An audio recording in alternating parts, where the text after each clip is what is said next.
मेरा नाम कोमल है और मेरा संबंध एक गांव से है। मेरी यह कहानी आपके रोंगटे खड़े कर देगी कि किस तरह मेरे चाचा जी गांव की लड़कियों के बाल काटने के नाम पर आधी रात को उनके साथ छत पर। जब सच्चाई खुलकर मेरे सामने आई तो मेरी आत्मा कांप गई थी, क्योंकि सच्चाई उससे कई ज्यादा भयानक थी जो साफ नजर आ रही थी। मैं आहिस्ता आहिस्ता दबे पांव सीढ़ियां चढ़ रही थी। रात का अंधेरा बढ़ता ही जा रहा था। सिर्फ छत से एक टिमटिमाती हुई रोशनी नजर आ रही थी। आज की रात मुझे मौका मिल गया था कि मैं अपनी इस जिज्ञासा को दूर कर सकती थी और यह जान सकती थी कि आखिर चाचा जी आधी रात को छत पर करते क्या है। हर बार चाची जी की पहरेदारी इतनी सख्त हुआ करती थी कि मैं चाहकर भी सीढ़ियों की तरफ जा नहीं पाती थी। और कभी कभी तो मुझे चाची जी पर हैरत होती थी कि कैसे वह चाचा जी को किसी भी कुंवारी लड़की के साथ रात की तन्हाई में अकेले छोड़ सकती है। लेकिन आज की रात चाची जी पता नहीं कहाँ थी और मैं आसानी से सीढ़ियों तक पहुँच गई थी। मेरे चाचा जी कुछ देर पहले ही गांव की नई बालिग होने वाली लड़की सीमा को लेकर छत पर चले गए थे और अब वह पूरे 2 घंटे से पहले नीचे नहीं आने वाले थे। इन 2 घंटों में चाचा जी लड़की के साथ क्या करते थे और छत पर क्या क्या होता था, यही सब जानने की मुझे जिज्ञासा थी। कहने को तो मेरे चाचा जी पैसे से एक नाई थे, लेकिन उनका काम और काम करने का तरीका मेरे लिए बहुत ही हैरान कर देने वाला था। और आज की रात मुझे यह जानकर रहना था कि आखिर चाचा जी सिर्फ बालिग होने वाली लड़कियों के ही बाल क्यों काटते हैं, और वह भी आधी रात को छत पर अकेले में। ना चाची जी कभी खुद छत पर जाती है और ना लड़की के घर वालों में से किसी को साथ जाने दिया जाता है। आधी सीढ़ियां चढ़ चुकी थी और इस रात से पर्दा उठने ही वाला था कि चाचा जी सीमा के साथ क्या करने वाले हैं कि पीछे से मेरी चाची जी की गर्जदार आवाज ने मुझे चौंकने पर मजबूर कर दिया था। हमेशा डरी सहमी और धीमे लहजे में बात करने वाली चाची जी की पहली बार मैंने ऐसी आवाज सुनी थी कि मेरी जान निकल गई थी। जैसे ही मैंने पलट कर देखा तो वह मेरे सर पर आ पहुंची थी और मेरा हाथ पकड़कर गुस्से में मुझे खींचकर नीचे ले आई थी। उनका अंदाज ऐसा था जैसे वह मुझे कच्चा चबा जाएगी। वह गुस्से में मेरे बाजू को दबोचते हुए पूछ रही थी कि मैं ऊपर कहाँ जा रही थी। मैंने हकलाते हुए चाची जी से कह दिया कि मुझे नीचे घबराहट हो रही थी, इसीलिए मैं छत पर जा रही हूँ। मेरी बात सुनकर चाची जी ने एक जोरदार थप्पड़ मेरे मुंह पर मारा और कहने लगी, क्या तुम जानती नहीं हो आज सीमा अपने बाल उतरवाने के लिए आई है? फिर तुमने छत पर जाने के बारे में सोचा भी कैसे? क्या तुम अपने चाचा का काम बंद करवाना चाहती हो? क्या तुम जानती नहीं हो तुम्हें और तुम्हारी माँ को तुम्हारे चाचा ही पाल रहे हैं? तुम्हारे बाबा के मरने के बाद से तुम्हारे चाचा जी ने तुम्हारी सारी जिम्मेदारी अपने सिर पर ले रखी है और तुम हो कि उनके काम के पीछे पड़ गई हो। तुम्हारे चाचा बिल्कुल भी नहीं चाहते कि जब वह काम करे तो कोई उन्हें बीच में परेशान करे, यहाँ तक कि मैं भी नहीं। इसीलिए मैं भी कभी ऊपर जाने की कोशिश नहीं करती। बेहतर है कि आज के बाद तुम भी मुझे आधी रात के वक्त इस तरह नजर न आना, वरना अच्छा नहीं होगा और फिर मैं तुम्हारे चाचा जी को तुम्हारी शिकायत करूंगी। चाची जी की बात सुनकर मैं बहुत ज्यादा डर गई थी, क्योंकि चाचा जी से तो वैसे ही मुझे डर लगता था और फिर उनकी अजीबोगरीब करतूत की वजह से भी मैं बहुत ज्यादा परेशान रहती थी। अगर ऐसे में चाची जी उनसे मेरी किसी तरह की कोई शिकायत करती तो मेरे लिए और परेशानियां खड़ी हो जाती। मैंने फौरन ही चाची जी से माफी मांगी और कहा कि आज के बाद मैं कभी ऐसी गलती नहीं करूंगी। चाची जी ने मुझे नरमी से कहा कि अपने कमरे में जाकर सो जाओ। मैंने सही मौका समझा और अपने कमरे की तरफ दौड़ लगा दी। कमरे में आकर भी मेरे दिमाग में यही बात घूम रही थी कि आखिर चाचा जी को बाल उतारते वक्त इतनी तन्हाई की भी क्या जरूरत थी कि वह किसी तीसरे की दखलंदाजी बर्दाश्त ही नहीं कर सकते थे। जबकि गांव का दूसरा नाई तो बीच चौराहे पर अपनी कुर्सी डालकर बैठा रहता था और आधे गांव के बीच लोगों के बाल उतारता था। उसे तो ना ही किसी तरह की तन्हाई की जरूरत थी और ना ही किसी के आने जाने से कोई परेशानी थी। लेकिन मेरे चाचा जी तो अलग ही तरह के नाई थे। दूसरों के चाचा तो अपनी भतीजी से लाड़ प्यार करते थे, मगर मेरे चाचा सिर्फ और सिर्फ मुझ पर पाबंदियां लगाया करते थे। हर बात पर बस यही कहते कि अब तेरा बाप मौजूद नहीं है तो इसलिए तू मेरी जिम्मेदारी है। मैं सिर्फ 12 साल की थी और इतनी कम उम्र में भी मेरे चाचा जी मुझ पर ऐसे रोक टोक करते थे जैसे कि मैं कोई जवान लड़की हूँ, और ना ही मैं उनकी अनुमति के बगैर घर से बाहर निकल सकती थी और ना ही किसी के घर जाने के बारे में सोच सकती थी। मुझे स्कूल से लाने ले जाने का काम भी चाचा जी खुद ही किया करते थे। कभी कभी तो मुझे चाचा जी पर उतना गुस्सा आता कि मेरा दिल चाहता कि किसी तरह मैं उनसे अपनी जान छुड़वा लूं। लेकिन चाचा जी से तो मेरी जान भी नहीं छूट सकती थी, क्योंकि उनका नाई का काम था ही इतना अजीब कि कभी कभार महीने में एक बार वह बाल काटा करते थे और वह भी हमारे ही घर की छत पर। बाकी सारा वक्त तो वह घर पर पड़े रहते और मुझ पर नजर रखते। मेरे बाबा बहुत पहले हमें छोड़कर ऊपर वाले के पास चले गए थे, इसीलिए मेरी जिम्मेदारी मेरे चाचा जी के कंधों पर ही थी और इसी वजह से चाचा जी मुझ पर अपना पूरा हक समझते थे। ऐसा नहीं था कि चाचा जी कोई कुंवारे मर्द थे, बल्कि वह तो एक शादीशुदा आदमी थे। उनकी शादी को 5 साल होने वाले थे। चाची जी भी हमारे साथ ही रहा करती थी, लेकिन पता नहीं क्यों वह इतनी डरी सहमी सी नजर आती थी जैसे उन्हें किसी बात का कोई डर हो। जबकि मेरी माँ बहुत ही हंसने बोलने वाली औरत थी और चाचा जी के साथ भी बिल्कुल नॉर्मल रहती थी। ना ही उन्हें चाचा जी से डर लगता था और ना ही वह चाचा जी से झिझकती थी। जबकि चाचा जी के आगे तो चाची जी की जान निकलती थी। वह चाचा जी से नजर मिलाकर बात तक नहीं कर सकती थी, बल्कि खामोशी से उनके हर हुक्म के आगे सर झुका देती थी। शायद इसकी वजह यह भी थी कि शादी के 5 साल बाद भी उनकी गोद खाली थी और वह चाचा जी को औलाद ना दे सकी थी। खैर जो भी था, मुझे अपने चाचा एक आंख नहीं भाते थे, क्योंकि उनकी वजह से मेरा बचपन भी जवान लड़कियों की तरह गुजर रहा था। और जैसे जैसे मुझे समझ आई और पता चला कि मेरे चाचा जी क्या काम करते हैं, तो मैं हैरान रह गई। क्योंकि मेरे चाचा जी मर्द होकर भी मर्दों के बाल नहीं काटा करते थे, बल्कि वह तो लड़कियों के बाल काटते थे, और वह भी ऐसी लड़कियों के जो बालिग हो जाया करती थी। यह बात मेरे लिए बहुत हैरान करने वाली थी और जब से मुझे इस बात का पता चला था, मेरे अंदर जिज्ञासा सी पैदा हो गई थी कि चाचा जी ऐसा क्यों करते हैं। कई बार मैंने सोचा कि चाचा जी को किसी लड़की के बाल काटते हुए देखूंगी, लेकिन चाचा जी का तो तरीका ही बिल्कुल अलग था। वह आधी रात को बालिग लड़की को घर बुलाते और उसे अपने साथ छत पर ले जाते और वहां ले जाकर उसके बाद बाल काटते थे। सारे गांव में यह मशहूर था कि चाचा जी जिस भी लड़की के बाल काटते हैं, उसकी जवानी बहुत खूबसूरत होती है और उसके नसीब जाग जाते हैं, क्योंकि उस लड़की की शादी किसी बहुत ही अच्छी जगह पर हो जाती है। इसीलिए लोग खुशी खुशी अपनी जवान लड़कियों को चाचा जी के पास ले आया करते थे, ताकि उनकी बेटियों की किस्मत बदल जाए। लेकिन यह बात मेरी समझ से बाहर थी कि चाचा जी से बाल कटवाने से किसी लड़की के नसीब कैसे बदल सकते हैं, और वह भी आधी रात को अकेले में। कई बार मैंने इस हकीकत को जानने की कोशिश की कि चाचा जी लड़की के बाल किस तरह काटते हैं और आधी रात को छत पर ही क्यों ले जाते हैं, लेकिन कभी भी मुझे यह जानने का मौका नहीं मिला, क्योंकि जब भी चाचा जी किसी लड़की को बाल काटने के लिए छत पर ले जाते तो चाची जी सीढ़ियों पर पहरेदारी करना शुरू कर देती और किसी को छत पर न जाने देती। मेरी सहेली प्रिया बालिग हुई तो गांव की दूसरी लड़कियों की तरह उसे भी चाचा जी के पास लाया गया। मैं यह सोचकर खुश हो गई कि चलो प्रिया से अगली सुबह इस बारे में बात करूंगी तो मुझे पता चलेगा कि चाचा जी ने उसे छत पर ले जाकर उसके बाल कैसे काटे। लेकिन अगले दिन जब वह स्कूल आई तो वो बिल्कुल खामोश थी। मेरे सवाल करने पर भी उसने कोई जवाब ना दिया, बल्कि सारा वक्त गायब दिमागी से क्लास में बैठी रही। मैं हैरान थी कि इतनी शरारती और चुलबुली प्रिया को अचानक से क्या हो गया है।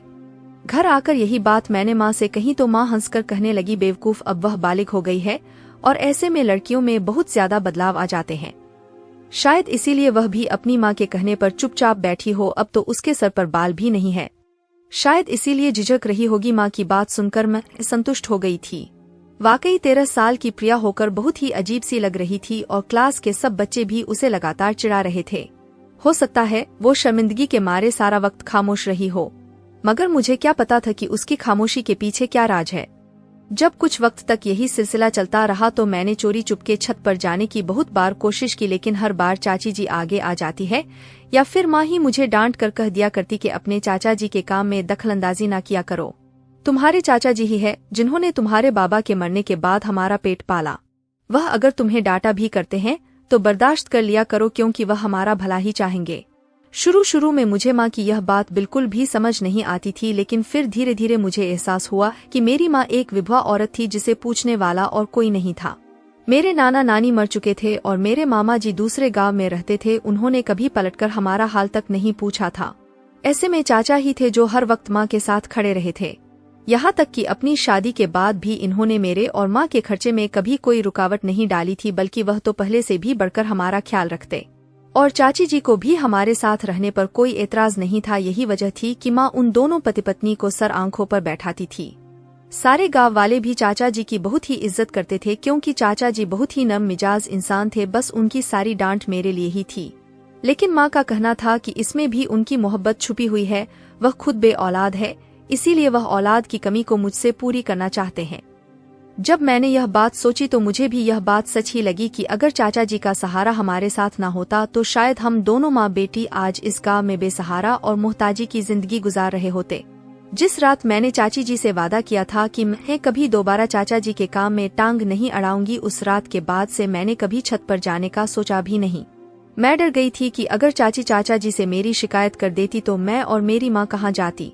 चाचा जी का काम पहले की तरह ही चल रहा था, कभी महीने में तो कभी 1.5 महीने में कोई ना कोई लड़की बालिग होकर हमारे घर आ आती और चाचा जी के साथ खामोशी से ऊपर छत पर चली जाती थी। चाची जी सीढ़ियों के आसपास ही रहती और 2 घंटे बाद जब वह लड़की छत से उतरकर वापस नीचे आती तो चाचा जी उसके काफी देर बाद ही नीचे आते और उनकी हालत काफी अजीब सी नजर आती। और इस बात के बारे में भी मुझे उस वक्त पता चला जब एक रात मैं मटके से पानी पीने के लिए आंगन में आई और चाचा जी को सीढ़ियां उतरते हुए देखा। चाचा जी का हुलिया बहुत ही अजीब लग रहा था, उनका सांस भी फूला हुआ था, ऐसा लग रहा था जैसे वह बहुत मेहनत का काम करके नीचे आए हो। चाचा जी हमेशा काले रंग की धोती बांध कर ही लड़कियों के बाल काटने छत पर जाते थे, लेकिन जब वह नीचे उतरे तो उनके कपड़े भी बदले हुए थे। ना ही उन्होंने धोती बांधी होती थी और ना ही उनके शरीर पर कुर्ता मौजूद था। वह बहुत हाफते कांपते सीढ़ियां उतरे थे, जैसे बहुत ही ज्यादा थक गए हो और उनके लिए चलना भी मुश्किल हो रहा हो। और फिर मुझे याद आया कि जब भी चाचा जी किसी लड़की के बाल काटते तो पूरा दिन कमरे में बंद रहते थे और चाची जी को भी कमरे में जाने की अनुमति नहीं थी। आखिर 2 घंटे बाल काटने के बाद चाचा जी इतना भी कैसे थक जाया करते थे कि सारा दिन कमरे से नहीं निकला करते थे। और फिर उस वक्त तो उन्हें चलता देखकर मुझे ऐसा लग रहा था जैसे वह खेत में हल जोत कर आ रहे हो। चाचा जी को देखते ही मैं छुप गई थी और चाचा जी अपने कमरे में चले गए थे। हमेशा की तरह अगले दिन चाची कमरे से बाहर थी और चाचा जी कमरा बंद करके सो रहे थे। मेरे स्कूल की छुट्टी थी, इसलिए उन्हें मेरी भी फिक्र नहीं थी और माँ भी गांव में किसी की तबीयत पूछने के लिए गई हुई थी कि तभी मैं किसी काम से बाहर किचन में गई तो मैंने चाची जी को दुपट्टे में छुपकर आंसू बहाते देखा। यह पहली बार था जब मैंने चाची जी को इस तरह रोते हुए देखा था। मैं फौरन भागकर चाची जी के पास गई और पूछा कि क्या हुआ है चाची जी, आप क्यों रो रही है। मेरी बात सुनकर चाची जी ने जल्दी से अपने आंसू दुपट्टे के पल्लू से साफ कर दिए और कहने लगी, नहीं पगली, मैं कहाँ रो रही हूँ, तुम बताओ तुम्हें क्या चाहिए।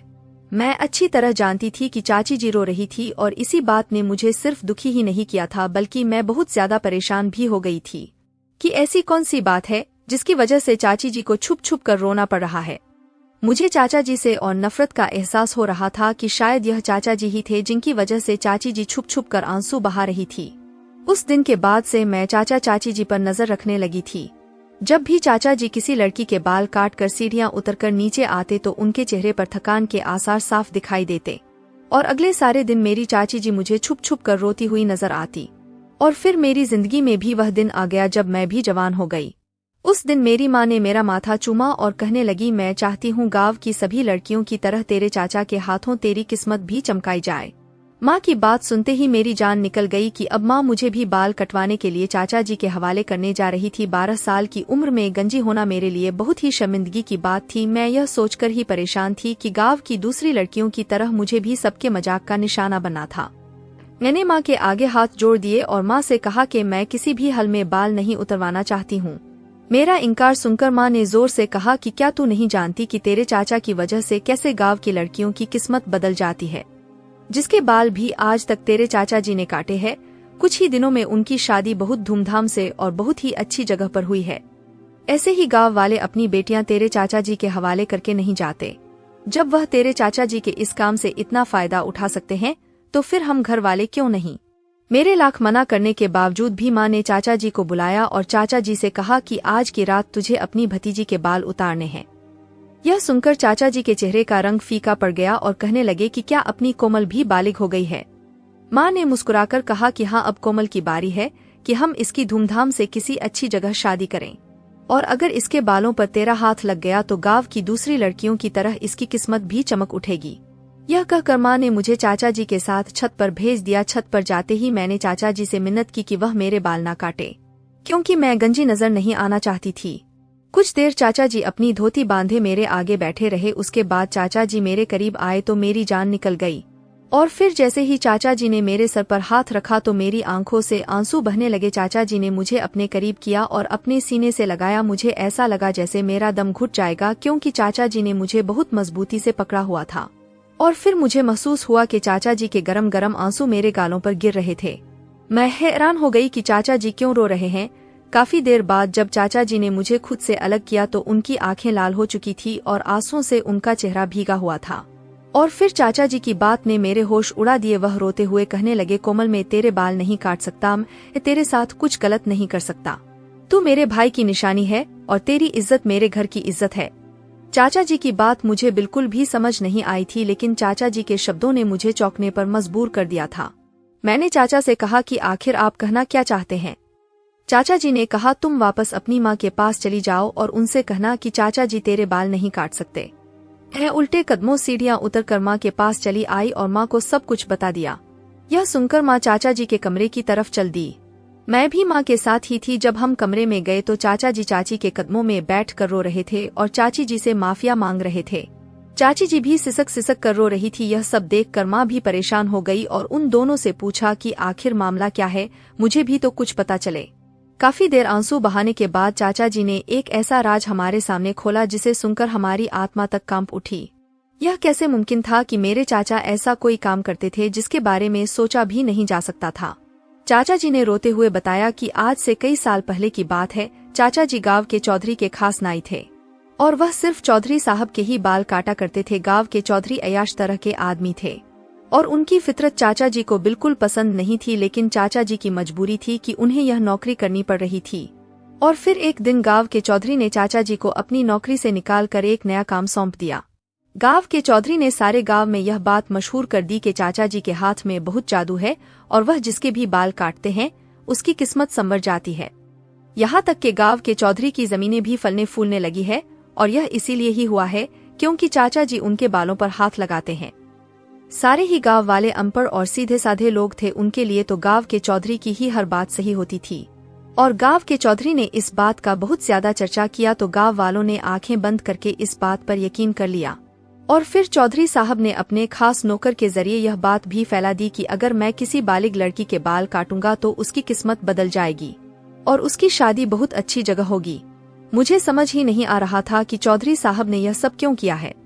चौधरी साहब ने मुझे लाखों रुपए देने का वादा किया था और कहा था कि मुझे बस गांव की जवान होने वाली लड़कियों के बाल उतारने हैं। मुझे लगा कि इसमें कोई गलत बात नहीं होगी और फिर जब गांव वाले यह सोचकर मेरे पास अपनी नई बालिग बेटियों को मेरे पास लाने लगे तो उनकी किस्मत बदलने लगी। तो मैं भी खुशी खुशी रात के अंधेरे में उनके बाल उतार दिया करता और बदले में चौधरी साहब मुझे हजारों रुपए दे देते। कई सालों तक यह सिलसिला इसी तरह चलता रहा। और फिर जब मेरी शादी तुम्हारी चाची जी से हुई तो उस पहली रात मेरे सामने यह राज खुला कि मैं जिन लड़कियों के बाल काटता हूँ उनके साथ चौधरी साहब क्या खेल खेलते हैं। और यह जानकर मेरे भी रोंगटे खड़े हो गए थे, लेकिन मैं चौधरी साहब के इस गंदे खेल में बुरी तरह फंस चुका था और मैं चाहकर भी खुद को नहीं बचा पाया था और आज तक मैं उनके इस खेल का शिकार हूँ। चौधरी साहब को कम उम्र नई नई जवान लड़कियों के साथ अपनी हवस पूरी करने का शौक था और गांव में इस बात को बहुत ज्यादा छुपाया जाता था कि कोई लड़की कब जवान हुई है। इसीलिए चौधरी साहब ने यह खेल रचाया और लोग उनकी बातों में आ गए। जवान होने वाली लड़की जैसे ही मेरे पास आकर अपने बाल कटवाती तो चौधरी साहब को इस बात की खबर हो जाती कि अब यह लड़की नई बालिग हुई है और वह उसके साथ अपनी हवस पूरी करने के लिए कोई ना कोई खेल रचाकर उसे अपनी हवेली बुला लिया करते थे। और गांव की हर बालिग लड़की उनके गंदगी और तिरस्कार का शिकार बनी थी और तुम्हारी चाची भी उन्हीं लड़कियों में से एक थी। और इस बात का राज शादी की रात तुम्हारी चाची ने मेरे सामने खोला था, लेकिन उस वक्त तक मैं बुरी तरह चौधरी साहब के काम में फंस चुका था कि चौधरी साहब ने मुझे ब्लैकमेल किया था कि अगर मैंने किसी के सामने भी यह बात खोलने की कोशिश की तो वह बिल्कुल भी इस बात को स्वीकार नहीं करेंगे बल्कि मुझे ही चरित्रहीन ठहरा देंगे। इस डर से मैंने चौधरी साहब का काम छोड़ा और ना ही कभी तुम्हें अकेली घर से बाहर जाने की अनुमति दी, क्योंकि मैं जानता था कि उनकी नज़र कितनी गंदी और खराब है। तुम्हारी चाची बहुत अच्छी तरह जानती थी कि जिन लड़कियों के बाल मैं काटता हूँ उनके साथ चौधरी साहब क्या करते हैं। इसीलिए वह छुप छुप कर रोया करती और मैं खुद भी कई घंटे रोने के बाद ही नीचे आता था, क्योंकि मैं इस गंदे काम में शामिल नहीं होना चाहता था। चौधरी साहब ने मुझे खास काले रंग की धोती दी थी और कहा था कि लड़की के बाल काटते वक्त यही धोती पहना करो ताकि लोगों को लगे कि वाकई तुम कुछ खास करते हो जिसकी वजह से लड़कियों की किस्मत बदलती है। चौधरी साहब लड़की को अपनी हवस का निशाना बनाने के कुछ ही महीनों बाद उसकी शादी अपने किसी मासूम नौकर से करवा देते और उस नौकर को ढेर सारा पैसा भी देते। इस तरह उस लड़की की जिंदगी संवर जाती। चौधरी साहब के पास पैसे की कोई कमी नहीं थी, इसलिए अपनी अयाशी पर आंख बंद करके पैसा लूटा रहे थे और मैं उनके हाथों की कठपुतली बन चुका था। लेकिन मैं तुम्हारे बाल काटकर चौधरी साहब को यह खबर नहीं पहुंचाना चाहता था कि तुम भी जवान हो चुकी हो, क्योंकि मैं जानता हूं कि इस तरह तुम भी उनके जुल्म से नहीं बच पाओगी। चाचा जी की बात सुनकर मैं और माँ रोने लगी थी। हमें तो इस चीज की कुछ खबर ही नहीं थी। माँ दूसरे गांव से शादी होकर यहाँ आई थी, इसलिए उन्हें भी चौधरी साहब के बारे में कुछ पता नहीं था। मुझे तो चाचा जी का अपने ऊपर नजर रखना और उनका हमेशा पाबंदियां लगाना हमेशा बुरा लगता था। लेकिन अब मैं सोच रही थी कि चाचा जी मुझसे कितनी मोहब्बत करते थे कि जो मुझे चौधरी साहब से बचाने के लिए इस कदर कोशिश करते रहे थे। चाचा जी ने हमसे वादा किया कि वह मेरी इज्जत पर आंच भी नहीं आने देंगे और न ही आइंदा गांव की दूसरी लड़कियों की बर्बादी का जरिया बनेंगे। चाचा जी ने रोते हुए माँ और चाची जी से कहा कि अपना सामान बांध लो, हम इस गांव को छोड़कर कहीं दूर चले जाएंगे और जाने से पहले मैं गांव के मास्टर के नाम एक खत लिख जाऊंगा, जिसमें मैं सारी हकीकत लिख दूंगा। गांव के मास्टर एक समझदार आदमी है, वह खामोशी से गांव वालों को यह बात समझा देंगे और यह किस्सा हमेशा के लिए खत्म हो जाएगा। मैं, माँ, चाचा और चाची जी कोई भी नहीं जानता था कि आगे हमारी मंजिल क्या है। चाचा जी ने कदम बढ़ाया था, इसलिए हमें यकीन था कि ऊपर वाला हमारी मदद करेगा। चाचा जी ने गांव के मास्टर के नाम पर एक लंबा सा खत लिखा था, जिसमें उन्होंने हर एक बात साफ साफ लिख दी थी, ताकि हमारे जाने के बाद कोई गांव वाला चौधरी साहब की बातों में न आ सके।